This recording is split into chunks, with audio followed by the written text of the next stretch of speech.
Okay. ಅಂದ್ರೆ ಈಗ pregnancy plan ಮಾಡ್ತಿದೀವಿ ಅಂದ್ರೂ ಕೂಡ ನಾವು ವರ್ಕೌಟ್ ಮಾಡ್ಬೇಕು. ಕಂಟಿನ್ಯೂ ಮಾಡ್ಬೇಕು after ovulation also. Okay. So ಅಂದ್ರೆ ಯಾವಾಗ ನಾವು ಪ್ರೆಗ್ನೆನ್ಸಿ ಕನ್ಫರ್ಮ್ ಆಗುತ್ತೋ ಸೊ ಅಲ್ಲಿಗೆ ನಾವು ನಂದೊಬ್ರು drop ಪೇಷಂಟ್ ಮಾಡ್ಬೇಕು. ಹಿಂಗೆ ಇದ್ರು. ಹ್ಮ್ ಫಸ್ಟ್ 2 months ಅವರು ಪ್ರೆಗ್ನೆನ್ಸಿ ಟ್ರೀಟ್ಮೆಂಟ್ ತಗೊಂಡಾಗ ಕನ್ಸೀವ್ ಆಗಿರ್ಲಿಲ್ಲ. ಹ್ಮ್ ಸೊ ಅದಾದ್ಮೇಲೆ ದಸರಾ ಟೈಮಲ್ಲಿ ಇತ್ತು. ಹ್ಮ್. ಆಫ್ಟರ್ ಓವ್ಯುಲೇಷನ್ ಎಲ್ಲ ಆದ್ಮೇಲೆ ಲೈಕ್ ನಾನು ಹೇಳಿದ್ದೆ ಸುಮ್ಮನೆ ಆ ಟ್ರೀಟ್ಮೆಂಟ್ ಬಗ್ಗೆನೇ 24 hours ಯೋಚನೆ ಮಾಡ್ತಾ ಕುತ್ಕೊಂಡ್ಬೇಡಿ. ಹ್ಮ್. ಆಸ್ಪತ್ರೆಗೆ ಬಂದ್ರೆ ಅಷ್ಟೇ ತಲೆಯಲ್ಲಿ ಇಟ್ಕೊಳ್ಳಿ, ಮನೆಗೆ ಹೋದ್ಮೇಲೆ ಟ್ರೀಟ್ಮೆಂಟ್ ಬಗ್ಗೆ ಮರ್ತೋಗಿ live a normal life. Hmm. That is what you need to know. Hmm. ಅದೇ ಪ್ರೆಗ್ನೆನ್ಸಿ ಅಂತ ತಲೆಗೆ ಕೆಡ್ಸ್ಕೊಂಬೇಡಿ ಅಂತ. ಹ್ಮ್. ಸೊ ಅವ್ರೇನ್ ಮಾಡಿದ್ರು, ನಾಳೆ ಪ್ರೆಗ್ನೆನ್ಸಿ ಟೆಸ್ಟ್ ಅಂದ್ರೆ ಹಿಂದಿನ ದಿನ ದಸರಾದಲ್ಲಿ ದಾಂಡ್ಯ ಚೆನ್ನಾಗಿ ಡಾನ್ಸ್ ಮಾಡಿದ್ದಾರೆ. ಹ್ಮ್. ಅದಾದ್ಮೇಲೆ ಪ್ರೆಗ್ನೆನ್ಸಿ ಟೆಸ್ಟ್ ನೋಡಿದರೆ ಪಾಸಿಟಿವ್ ಬಂದೆ. She has also delivered a child also. Okay. Okay. So ನಾನು ಏನ್ ಹೇಳ್ತೀನಿ ಅಂದ್ರೆ they were stress free.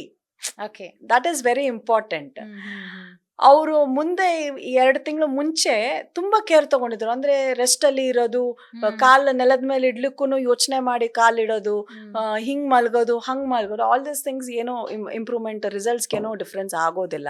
Okay. In fact ನಾವು IVF ಆದ್ಮೇಲೆ ಎಂಬ್ರಿಯೋ ಟ್ರಾನ್ಸ್ಫರ್ ಅಂತ ಮಾಡ್ತೀವಿ. ಹ್ಮ್. ಸೊ ಎಂಬ್ರಿಯೋ ಟ್ರಾನ್ಸ್ಫರ್ ಮಾಡಾದ್ಮೇಲೆ ನಾವು ಹೇಳ್ತೀವಿ, ನೀವು ನಾರ್ಮಲ್ ಲೈಫ್ ಸ್ಟೈಲಿಗೆ ಹೋಗಿ, ನೀವು ಕೆಲಸ ಮಾಮೂಲಿ ಮಾಡಿ, ಬೆಡ್ ರೆಸ್ಟಿನ ಅವಶ್ಯಕತೆ ಇಲ್ಲ ಅಂತ ಹೇಳ್ತೀವಿ.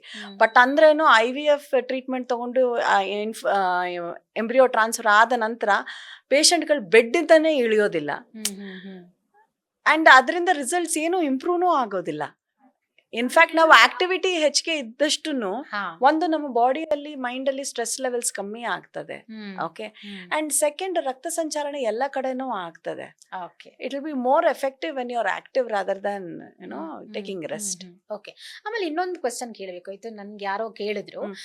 ಏನಪ್ಪಾ ಅಂತಂದ್ರೆ ನಾವು ಗಾಡಿ ಓಡಿಸ್ತೀವಿ, ಹೆಣ್ಮಕ್ಳು 2 wheeler ಓಡಿಸ್ತಾ ಇರ್ತೀವಿ, ಹೆವಿ ಟ್ರಾಫಿಕ್ ಸಿಗ್ನಲ್ಗಳಲ್ಲಿ ಪದೇ ಪದೇ ಗಾಡಿನ ನಾವು ನಿಲ್ಸ್ಬೇಕಾಗಿ ಬರುತ್ತೆ. ಸೊ ನಾವು ಕೆಳಗಡೆ ಪ್ರೆಷರ್ ಜಾಸ್ತಿ ಆಗುತ್ತೆ. ಸೊ ಪ್ರೆಗ್ನೆನ್ಸಿ ಪ್ಲಾನ್ ಮಾಡ್ತಾ ಇರುವಾಗ ಈ ತರ ಹೊಟ್ಟೆಗೆ 2 wheeler ಗಳಿಂದ ಪ್ರೆಷರ್ ಜಾಸ್ತಿ ಆದ್ರೆ ಏನೋ problem ತೊಂದ್ರೆ ಇಲ್ಲಮ್ಮ, ಬೀಳ್ಬೇಡಿ ಏನಿಲ್ಲ. ಅಷ್ಟೇ 2 wheeler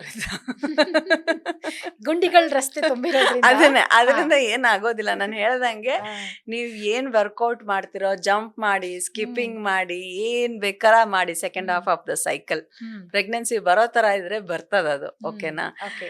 ಅದನ್ನ ಅವಾಯ್ಡ್ ಮಾಡೋದ್ರಿಂದ ಏನೋ ಇದಾಗೋದಿಲ್ಲ. ಈ ಗುಂಡಿಗಳಿಂದ ನೀವು ಬೀಳ್ಬೋದು ಹೊತ್ತು, ಅದರಿಂದ ಪ್ರಾಬ್ಲಮ್ ಆಗ್ಬೋದು. ಬಟ್ 2 wheeler ಓಡಿಸೋದ್ರಿಂದ ಪ್ರೆಗ್ನೆನ್ಸಿ ಚಾನ್ಸಸ್ ಕಮ್ಮಿ ಅಂತ ನಾನು ಹೇಳೋದಿಲ್ಲ. ಓಕೆ. ಆದ್ರೆ ಇವಾಗಿನ ಟ್ರಾಫಿಕ್ ಸಿಗ್ನಲ್ಗಳಲ್ಲಿ ಏನಾಗುತ್ತೆ, ಹೊಟ್ಟೆಗೆ ಪ್ರೆಷರ್ ಜಾಸ್ತಿ ಬೀಳುತ್ತೆ, ಹೊಟ್ಟೆ ನೋವು ಬರೋ ಚಾನ್ಸಸ್ ಎಷ್ಟೋ ಹೆಣ್ಮಕ್ಳು ಫೇಸ್ ಮಾಡ್ತಿರ್ತಾರೆ ಪಾಪ, ಹೆವಿ ಟ್ರಾಫಿಕ್ ಅಲ್ಲಿ ಸಿಕ್ಕಾಕೊಂಡು. ಆಮೇಲೆ ಗುಂಡಿಗಳ ರಸ್ತೆಲಿ ಓಡಾಡುವಾಗ ಜಂಪ್ ಆಗೇ ಆಗ್ತೀವಿ, ಒಳಗಡೆ ಒಂದ್ ಇನ್ಸೆಕ್ಯೂರಿಟಿ ಇರುತ್ತೆ. ನಥಿಂಗ್. ನಮ್ಮ ಗರ್ಭಕೋಶ ತುಂಬಾ ಸ್ಟ್ರಾಂಗ್ ಇದೆ, ಅದಕ್ಕೆಲ್ಲ ಲಿಗಮೆಂಟ್ಸ್ ಕೂಡ ತುಂಬಾ ಸ್ಟ್ರಾಂಗ್ ಇದೆ. It will hold your uterus back. So no need to be worried about it. Okay. So final ಆಗಿ ಈ ಫೈಬ್ರಾಯ್ಡ್ಸ್ ಬಗ್ಗೆ ಏನ್ ಹೇಳ್ತೀರಾ? ಒಂದು ಎಷ್ಟು ಸೆಂಟಿಮೀಟರ್ ವರೆಗೂ ಇದ್ರೆ ಆರಾಮಾಗಿ ಪ್ರೆಗ್ನೆನ್ಸಿ ಟ್ರೈ ಮಾಡಬಹುದು, ಸ್ಟ್ರೆಸ್ ತಗೋಬಾರ್ದು? ಫೈಬ್ರಾಯ್ಡ್ ಇದೆ ಅಂತಂದ್ರೆ ಹೆದರ್ಕೊಳ್ಳೋ ನೆಸೆಸಿಟಿ ಏನೂ ಇಲ್ಲ. ಫಸ್ಟ್ ಆಫ್ ಆಲ್, ಓಕೆ, ನಿಮ್ಗೆ ಫೈಬ್ರಾಯ್ಡ್ಸ್ ತೊಂದರೆ ಮಾಡ್ತಿದ್ರೆ ಅವಾಗ ನಾವ್ ಅದನ್ನ ಟ್ಯಾಕಲ್ ಮಾಡೋಣ. ನಿಮ್ಗೆ ಫೈಬ್ರಾಯ್ಡ್ಸ್ ಇಂದ ಏನೂ ತೊಂದರೆ ಮಾಡ್ತಿಲ್ಲ ಅಂದ್ರೆ ಸುಮ್ನೆ ಫೈಬ್ರಾಯ್ಡ್ ಪಾಡಿಗೆ ಫೈಬ್ರಾಯ್ಡ್ ಅನ್ನ ಬಿಟ್ಬಿಡಿ ಅತ್ಲಾಗೆ. ಓಕೆ. ಅಂದ್ರೆ ಕನ್ಸೀವ್ ಟ್ರೈ ಮಾಡ್ತಿದೀವಿ, ಫೈಬ್ರಾಯ್ಡ್ ಇದೆ ಅಂತ ಅಂದಾಗ ನಾವು ಟ್ರೀಟ್ಮೆಂಟ್ ಕನ್ಸೀವ್ ಟೈಮಿಗೆ ಫೈಬ್ರಾಯ್ಡ್ ಇದ್ದಾಗ ಆ ಡಾಕ್ಟರ್ ಡಿಸೈಡ್ ಮಾಡ್ತಾರೆ ಇದ್ರಿಂದ ಪ್ರೆಗ್ನೆನ್ಸಿ ಆಗ್ಲಿಕ್ಕೆ ಕಷ್ಟನಾ ಅಂತ ಅನ್ಬಿಟ್ಟು. ಆವಾಗ ಫೈಬ್ರಾಯ್ಡ್ ಬಗ್ಗೆ ನಾವು ಟ್ಯಾಕಲ್ ಮಾಡ್ಬೇಕಾಗತ್ತೆ. ಪ್ರೆಗ್ನೆನ್ಸಿಗೂ ಆ ಫೈಬ್ರಾಯ್ಡಿಗೂ ಅಷ್ಟು ಸಂಬಂಧ ಇಲ್ಲ ಅಂತಂದ್ರೆ ಆ ಫೈಬ್ರಾಯ್ಡ್ ಅನ್ನು ತೆಗೆದ್ರು ಒಂದೇ, ತೆಗೆದೇ ಇದ್ರು ಒಂದೇ. So we don't have to be worried about it. Okay. So ಹಾಗಿದ್ರೆ ನಮ್ಮ ಲೈಫ್ ಸ್ಟೈಲ್ ಹೇಗಿರ್ಬೇಕು ಅಂತ ಸೊ ಪ್ರೆಗ್ನೆನ್ಸಿ ಪ್ಲಾನ್ ಮಾಡ್ತಾ ಇರೋದಕ್ಕೆ ನಾನು ಹೇಳ್ದಂಗೆ ಹೆಲ್ದಿ ಫುಡ್, ಜಂಕ್ ನ ಅವಾಯ್ಡ್ ಮಾಡಿ, ಡೈಲಿ ಎಕ್ಸರ್ಸೈಸ್ ಮಾಡಿ, ಆಮೇಲೆ ಆ ಆಪ್ ನ ಯೂಸ್ ಮಾಡೋದನ್ನ ದಯವಿಟ್ಟು ಸ್ಟಾಪ್ ಮಾಡಿ. It only cause stress to both the partners. ಈ ದಿನ ಓವ್ಯುಲೇಟ್ ಆಗ್ತಿದೀವಿ, we have to have intercourse ಅನ್ನೋದು ತಪ್ಪು.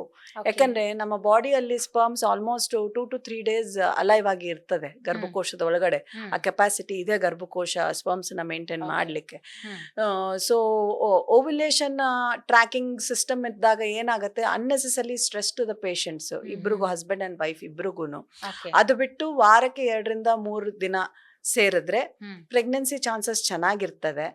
ಅಂಡ್ ಆಲ್ಸೋ ಹೆಲ್ದಿ ಎಕ್ಸರ್ಸೈಸ್ಗಳು ಮಾಡಿಕೊಂಡು ಥ್ರೂ ಔಟ್ ದ ಸೈಕಲ್ ಪೂರ್ತಿ ಪ್ರೆಗ್ನೆನ್ಸಿ ಪಾಸಿಟಿವ್ ಬರೋ ತನಕ ಎಕ್ಸರ್ಸೈಸ್ ಮಾಡಿಕೊಂಡು ಅದ್ರ ಬಗ್ಗೆ ಹೆಚ್ಚಿಗೆ ತಲೆ ಕೆಡಿಸ್ಕೊಂಡಿರಾ ಸುಮ್ನೆ ನಿಮ್ ಕೆಲಸ ನೀವು ಮಾಡಬೇಕು ಅಷ್ಟೇ. ಅವಾಗ ಪ್ರೆಗ್ನೆನ್ಸಿ ಬೇಗ ಬರ್ತದೆ. Okay, thank you so much. Fibroids ಬಗ್ಗೆ ಒಂದಷ್ಟು ಕನ್ಫ್ಯೂಷನ್ಗಳಿತ್ತು ಪಾಪ ಎಷ್ಟೋ ಜನ ಹೆಣ್ಮಕ್ಳಿಗೆ. ಸೊ ಅದನ್ನ ಬಹಳ ನೀಟಾಗಿ ಕ್ಲಾರಿಫೈ ಮಾಡಿದ್ದೀರಾ. ಸಮ್ ಟೈಮ್ಸ್ ಆ ಥರದ ಕನ್ಫ್ಯೂಷನ್ ನಮ್ಮ ತಲೆ ಒಳಗೆ ಇದ್ದಾಗ ಆ ಪ್ರೆಗ್ನೆನ್ಸಿ ವರ್ಕೇ ಆಗಲ್ಲ, ಏನೋ ಪ್ರಾಬ್ಲಮ್ ಆಗುತ್ತೆ ಅಂತ ನಮ್ಮ ತಲೆಯಲ್ಲಿ ಕೂತಿರುತ್ತೆ. ಹೌದು. ಸೊ ಅದನ್ನ ಬಹಳ ನೀಟಾಗಿ ಕ್ಲಾರಿಫೈ ಮಾಡಿದ್ದೀರಾ. Thank you so much ma'am. Thank you. Yes, ನೋಡಿದ್ರಲ್ಲ ವೀಕ್ಷಕರೇ, ನಿಜಕ್ಕೂ ಎಷ್ಟೋ ಜನ ಹೆಣ್ಮಕ್ಳಿಗೆ ಈ ಫೈಬ್ರಾಯ್ಡ್ಸ್ ಸಮಸ್ಯೆ ಇರುತ್ತೆ, ಬಟ್ ಅದೇನು ದೊಡ್ಡ ಇಶ್ಯೂ ಅಲ್ಲ. ಬಟ್ ಯಾವಾಗ ನಾವು ಕನ್ಸೀವ್ ಟ್ರೈ ಮಾಡ್ತಾ ಇರ್ತೀವೋ, ಸೊ ಆಗೇನಾದ್ರೂ ಅದರಿಂದ ಸಮಸ್ಯೆ ಆಗ್ತಿದ್ರೆ ಮಾತ್ರ ನಾವು ಅದನ್ನ ಸೀರಿಯಸ್ ಆಗಿ ತಗೊಳ್ಬೇಕೇ ಹೊರತು ಅದರ್ವೈಸ್ ಅದು ಕೂಡ ನಾರ್ಮಲ್ ಅಂತ ಹೇಳಿ ತಿಳ್ಕೊಬೇಕಾಗುತ್ತೆ. ಸೊ ಇನ್ನೂ ಏನಾದರೂ ಹೆಚ್ಚಿನ ಮಾಹಿತಿ ಬೇಕು ಅಂದ್ರೆ ಡಾಕ್ಟರ್ನ ಕಾಂಟ್ಯಾಕ್ಟ್ ಮಾಡಿ ಅಂತ ಹೇಳ್ತಾ ಕಾರ್ಯಕ್ರಮ ಮುಗಿಸ್ತಾ ಇದ್ದೀನಿ. ನಮಸ್ಕಾರ.